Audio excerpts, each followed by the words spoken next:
I want to make a note of this not to deny the presence of such individuals who might potentially fit into such stereotypes.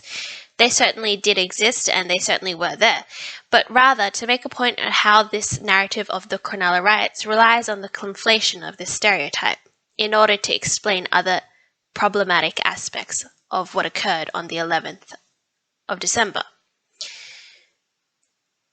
I wonder if we are perhaps seeing a level of moral distancing through class lines. I think a good example of this is a cartoon created by John Spooner and published in the Age newspaper 2 days following the riots. As is with many art pieces, there are several ways of approaching its message, but I think one unmistakable aspect is Spooner's observation on early attempts to separate the rest of Australia from the riots. In the cartoon, what we get is a 2-panel image divided by one single line. On the left side is a figure of a policeman protecting an individual who's presumably been caught up in the riot. This panel is labelled under the title 2 Australians. On the right side, however, what we see is an image of what we might call the stereotypical male bogan. He's holding a beer, he's waving his middle finger. And this image goes under the caption 1 alien.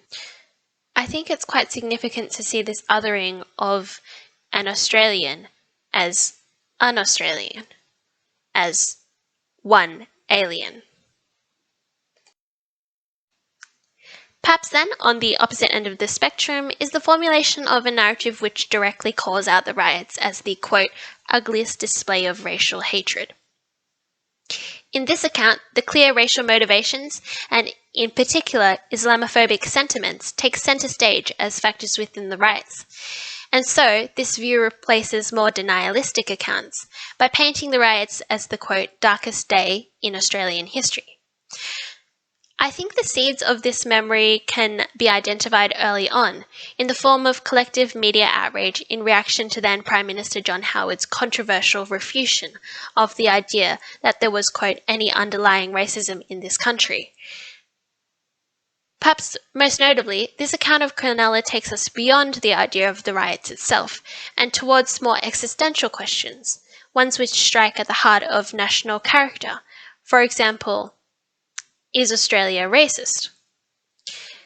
This idea is clearly displayed in a cartoon which appeared in the Canadian Globe and Mail newspaper, which reported on the incident and represented the riots through 3 figures trudging along an Australian beach, all the while clad in Ku Klux Klan robes, with the messages displayed over them.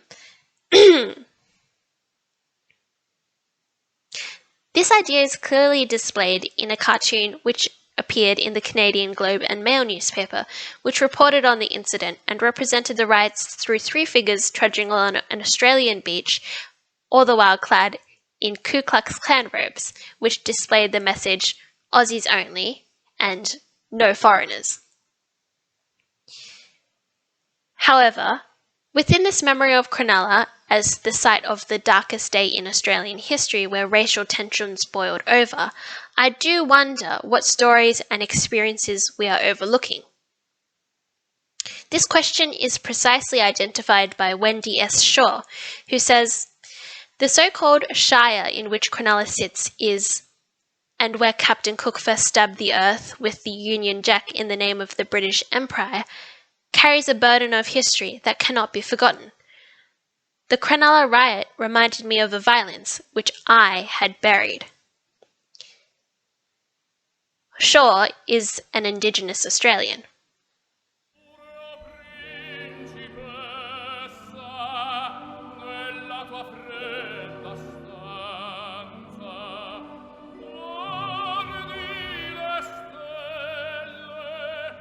It's funny, isn't it? This idea of memory and of history. Clearly, there seems to be some discrepancy over how the Cronulla riots are remembered. From narratives of protecting the beach and Aussie values from outsider invaders, to accounts which disavow particular groups within Australia as un-Australian, to then one which defines the riots as an example of the worst racial conflict in Australian history. What do these narratives push? And what silences do they include? These are some of the key questions which we have to ask ourselves as we continue, no doubt, to reinterpret the Cronulla Riots as time goes on. Thank you for joining us, and I'll see you again next week for another episode of History and Memory. As always, it's been my pleasure. I'm your host, Vivian Liu.